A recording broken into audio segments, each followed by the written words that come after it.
Hola amigos, ¿cómo están? Bienvenidos a su programa de plataforma de TVX con su servidora Carla Castillo. Es un gusto estar una semana más compartiendo unos minutos de reflexión y de diálogo. Muchísimas gracias a todos los que nos sintonizan, a los que han vuelto a ver este programa, a los que vuelven a escuchar la opinión de su servidora. Gracias a cada uno de ustedes, este proyecto es posible. Los invitamos a continuar escuchando las opiniones de cada uno de los panelistas que forman parte de plataforma de lunes a viernes a las 7 p.m. Cada uno con opiniones distintas, opiniones personales, basadas en la vivencia de cada uno, en la experiencia, en ideologías, etc. Lo bonito de todo esto es que podemos expresar diferentes puntos de vista sobre un mismo tema y que entonces en conjunto aprendemos sobre diferentes perspectivas. Podemos contrarrestar nuestros puntos de vista y entonces, en base a la información que tenemos, tomar decisiones más informadas. Los invitamos a que continúen participando de nuestro canal de YouTube, del canal de YouTube de plataforma. Pueden continuar comentando poniendo sus comentarios ahí, comentando los programas. Es nuestro derecho a disentir, a opinar, pero recordemos que también tenemos el deber de respetar a los demás. Entonces hagamos este ejercicio siempre en el marco del respeto. Y bueno, vamos a comenzar el programa de hoy. El día de hoy vamos a discutir un tema que creo que nos ha tocado casi que al 100% de salvadoreños, que ha tocado, por ejemplo, directamente a todos los salvadoreños que están en la diáspora. Efectivamente, hablamos sobre migración, pero nos vamos a centrar en migración indocumentada y dentro de todo eso también hablar de migración forzada. Que la migración forzada es aquella que se da bajo ciertas circunstancias que implican que las personas se ven obligadas a dejar sus países de origen, sus lugares de residencia habitual, cruzar una frontera internacional para huir de ciertas condiciones. Y muchísimos de estos migrantes salvadoreños que van cruzando, pues van con la idea de solicitar asilo, otros no, pero lo común es que se fueron porque hubo condiciones que los forzaron, que no tuvieron la opción de decir yo me quedo en el país en el que nací, en el que crecí y al final de cuentas el país que tanto amo. ¿Por qué quiero hablar de ese tema? Y es que se ha dado una nueva ola de detenciones en la frontera sur de Estados Unidos. Los números de migrantes, de refugiados cruzando hacia el norte están aumentando. Las cifras de deportaciones también vamos a ver que van a comenzar a aumentar. Y esto no es algo nuevo. Esto es algo que ya se dio en el pasado. La última vez, por ejemplo, recuerdo que fue en el 2014. En ese año el presidente Barack Obama declaró una crisis humanitaria en la frontera sur, precisamente ante un alza de niños no acompañados que estaban llegando a la frontera y que estaban cruzando para solicitar asilo. En este momento, por ejemplo, fue toda esta crisis humanitaria, comenzaron a deportar a esos niños. Y las instituciones acá no tenían una estructura para recibirlos. Las instituciones de niñez comenzaban a dudar, no estamos en los centros de retorno. ¿Qué hacemos para recibir a estos niños que están siendo deportados? En ese momento yo me encontraba haciendo una investigación junto a la investigadora Elizabeth Kennedy y estábamos yendo a los centros de retorno, que son los centros acá en El Salvador, que están en Soyapango, donde regresan los niños que han sido, todos los salvadoreños que han ido por vía terrestre y que han sido detenidos en algún punto de la ruta migratoria desde México hacia abajo. Y entonces son detenidos, posteriormente son enviados a un centro de detención en México y luego son deportados al país y llegan a este centro de retorno que está en Soyapango. Entonces hacíamos esta investigación un poco para documentar cuáles eran las causas que estaban expulsando a esos niños, que los estaban obligando a irse o que obligaban a sus familias a tomar la decisión de enviar a sus niños con un coyote.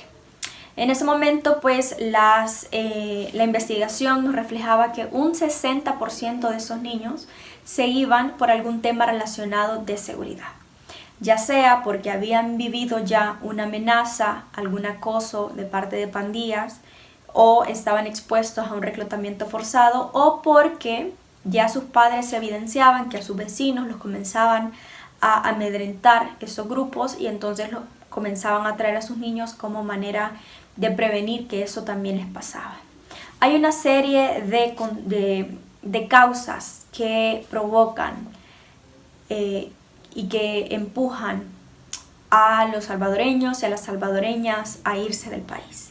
Muchísimos de ustedes las conocen muy bien. Bueno, cada uno de ustedes, los compatriotas de la diáspora que nos sintonizan, tiene una historia que es una historia valiosa y probablemente no es una historia fácil, porque al final de cuentas implicó hacer su vida en un país distinto, donde muy probablemente tuvieron que comenzar de cero, a conocer otra cultura, a conocer un idioma que no era el nuestro, a extrañar la comida que teníamos.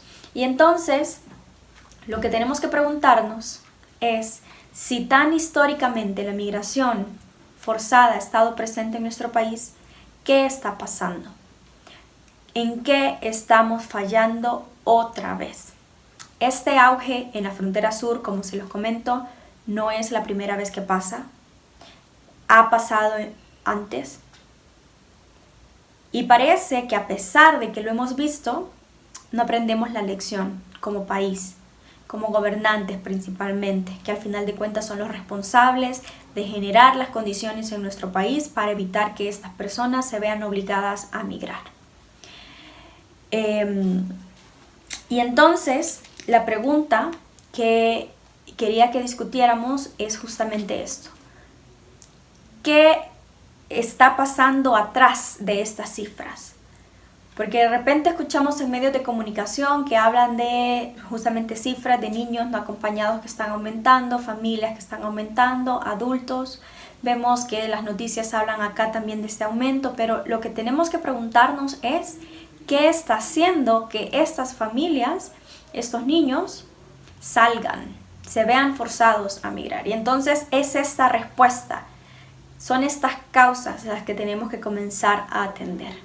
Y hay una serie de problemas que tenemos que atender, que tenemos que atacar si realmente queremos prevenir la migración forzada. Uno de ellos, yo creo que casi que uno de los principales, es la corrupción. De hecho, fue una de las promesas de campaña de Joe Biden, atacar la corrupción en el Triángulo Norte. Fue una de las primeras acciones que dijo que iba a tomar, y que efectivamente ahora que ya está en el poder, pues ha continuado con el discurso a decir vamos a atacar la corrupción en el Triángulo Norte. Y no deberíamos de esperar a que venga un gobierno extranjero al final a atacar un tema que nos afecta tanto a nosotros. También nosotros tenemos que exigir que independientemente de quién realice actos de corrupción, que se ataque. La corrupción al final drena millones de dólares que deberían de ir destinados a desarrollar a nuestras comunidades, millones de dólares que deberían de ser invertidos en educación, en salud, en oportunidades, y que al final de cuentas se están yendo para bolsas privadas, se están yendo para las cuentas bancarias de corruptos o se malversan estos fondos. La corrupción tiene diversas caras, la malversación de fondos, el derroche de fondos también es corrupción, porque no se están usando los recursos de la manera correcta en un país donde hay tanta precariedad. De la mano de la corrupción, otra de las causas también que tenemos que atender de la migración es la inseguridad. La inseguridad es uno de los principales factores que causa directamente que los salvadoreños y las salvadoreñas decidan dejar este país. Y la violencia es más que una cifra. Yo creo que es un avance enorme que los homicidios hayan bajado. Se celebra porque al final de cuentas son vidas de los salvadoreños que se están salvando. Pero la violencia es muchísimo más que eso. La violencia está arraigada al final de cuentas en nuestra sociedad y viene causada por la falta de oportunidades, por la exclusión y por una ola de políticas que han continuado perpetuando el resentimiento en nuestra sociedad. Y tenemos que pararla de alguna manera. Cuando les digo que la violencia es un tema complejo, por ejemplo, las pandillas continúan presentes en el territorio, continúan extorsionando, continúan desplazando personas. La violencia sexual y basada en género, por ejemplo, niñas que están siendo abusadas, agredidas sexualmente, mujeres que también están siendo agredidas por sus parejas y a veces hasta son víctimas de feminicidio. La violencia estatal también perpetuada por las propias autoridades. Hubo un estudio que publicó Human Rights Watch, esta ONG allá en Estados Unidos, que lo hacía mi colega Elizabeth Kennedy, y este estudio habían tratado de seguir la pista qué pasaba cuando deportaban a salvadoreños. La primera conclusión era que no había un registro oficial ni sistemático de qué pasaba cuando los salvadoreños volvían al país. Pero esta investigación trató de hacer con ciertas metodologías, sistematizar algunos datos, algunos casos, y reportaron desde el 2013 138 salvadoreños deportados que habían sido asesinados. Los principales agentes persecutores de estos 138 salvadoreños asesinados y de otros que fueron incluidos en el reportaje, cuyos testimonios evidenciaban acosos, otros tipos de vulneraciones, los principales actores eran las pandillas, pero también la policía y los militares. Y acá es extremadamente preocupante que sea también el propio Estado el que está participando en perpetuar las vulneraciones de derechos humanos. Y así podemos continuar hablando, teniendo una larga plática sobre lo complejo que es prevenir la migración, pero lo importante es ponerlo en la mesa, ponerlo como una prioridad. A veces, uno de los enfoques que más prima en tratar de disuadir la migración indocumentada es militarizar fronteras. El presidente Trump invirtió millones de dólares en fortalecer el muro fronterizo, este muro de hierro casi oxidado que está en toda la frontera sur, en varios puntos, en la mayoría de puntos de la frontera sur, pero no solamente en este muro físico. También incrementó la inversión, por ejemplo, en Centroamérica, para que Centroamérica también fuese militarizada. Se creó, por ejemplo, en El Salvador, la patrulla fronteriza también. ¿Qué hacía esta patrulla fronteriza de salvadoreños al final de cuentas, evitando que salvadoreños que por algún motivo tenían que salir del país fuesen detenidos antes siquiera de dejar el país? Pero ¿qué está causando entonces estas militarizaciones?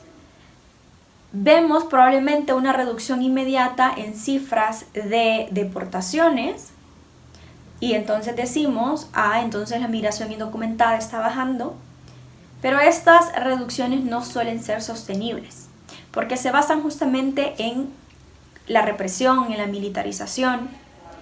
Pero mientras no atendamos las causas que están empujando a esos salvadoreños a irse, al final de cuentas lo que estaremos haciendo es obligarlos a que busquen vías todavía alternas y vías más peligrosas para poder esquivar todas estas barreras que encuentran en el tránsito migratorio. Y está documentado, por ejemplo, se pone una patrulla fronteriza entonces en los puntos donde se consideran ciegos. Entonces toda esta red de tráfico, de coyotes, lo que hace es continuar buscando nuevos puntos y al final de cuentas exponen a las familias, a los niños que llevan a peligros más altos. La primera solución que tenemos que poner en la mesa para prevenir la migración forzada, la migración indocumentada, es mejorar las condiciones en El Salvador que están haciendo que estos salvadoreños se vean forzados a dejar su país. Hablamos de entonces seguridad, combatir la corrupción, invertir en educación, invertir en salud, invertir en oportunidades. que un niño que vaya creciendo pueda comenzar a soñar de que acá en el país va a tener la posibilidad de estudiar y de tener acceso a educación gratuita de calidad, pero que también va a poder ir a la universidad y cuando le pregunten qué quiere ser cuando sea grande, realmente diga, yo quisiera hacer esto, pero se visualiza en el país. Pero tenemos generaciones de niños que desde que son pequeñitos su proyecto de vida es migrar hacia el norte porque probablemente o allá están sus papás o porque saben que de quedarse en El Salvador no van a tener acceso a las oportunidades que al final de cuentas merecen. Es realmente, yo creo que es un tema muy duro todo esto, lo hemos a la fuerza, lo hemos naturalizado porque tenemos familiares, tenemos amigos, tenemos colegas. Probablemente muchísimos de ustedes que nos escuchan tuvieron que hacer esta ruta tan difícil para llegar hacia Estados Unidos o sus familiares también. Y entonces se termina naturalizando este tema. Pero recordemos que la migración indocumentada al final expone a seres humanos, a peligros, a vulneraciones, al crimen organizado. Y que no es natural que una persona se vea forzada a dejar su comunidad, a dejar la comida que le gusta, a dejar su cantón, a dejar a su madre, a sus hijos, para buscar un mejor futuro. Eso es un problema que evidencia que los países no están sabiendo responder a las obligaciones que tienen con sus ciudadanos. Y tenemos que comenzar a exigir que las soluciones integrales para la migración indocumentada se pongan sobre la mesa. Ya se me va a acabar el tiempo, pero pues quería contarles un poquito de datos. Y es que en el 2021, en la frontera sur de Estados Unidos, lo que va del año fiscal del 2021, ya se han detenido más niños no acompañados de lo que se detuvo en todo el 2020.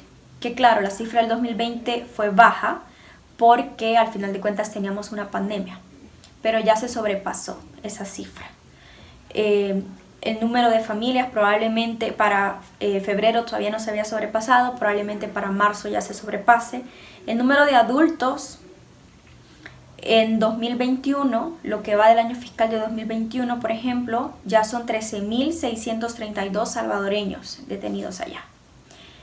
Para poner una perspectiva, el año pasado fueron 9.960, lo cual nos dice que efectivamente estos números están subiendo. Las condiciones allá en la frontera sur tampoco son fáciles. Las fronteras continúan cerradas, continúan con muchísimas restricciones para que las personas al final de cuentas, si necesitan solicitar asilo o si llevan la idea de que va a ser fácil únicamente cruzar, pues lastimosamente no es así. Continúan habiendo muchísimas barreras. Leía una noticia del New York Times, por ejemplo, que comentaba cómo las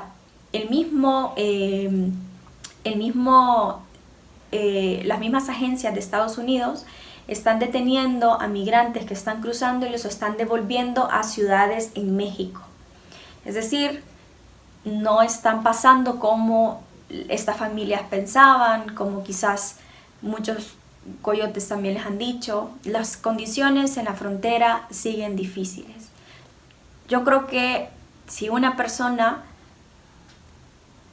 tiene que emigrar para salvar su vida, al final de cuentas no es un tema que puede elegirlo, pero creo que también es importante que reconozcamos lo complejo de toda esta situación. Y bueno, yo creo que las personas que al final toman las decisiones de hacerlo ponderan toda esta serie de situaciones. Entonces, este era el tema que quería hablar el día de ahora, sobre la migración forzada, la migración indocumentada. Continuar preguntándonos entonces en qué estamos fallando y comenzar a exigirle a nuestros gobernantes y a nuestros representantes que realmente se esfuercen por atender las causas que están forzando a estos salvadoreños a irse. Muchísimas gracias por sintonizarme en este programa y nos vemos la próxima semana.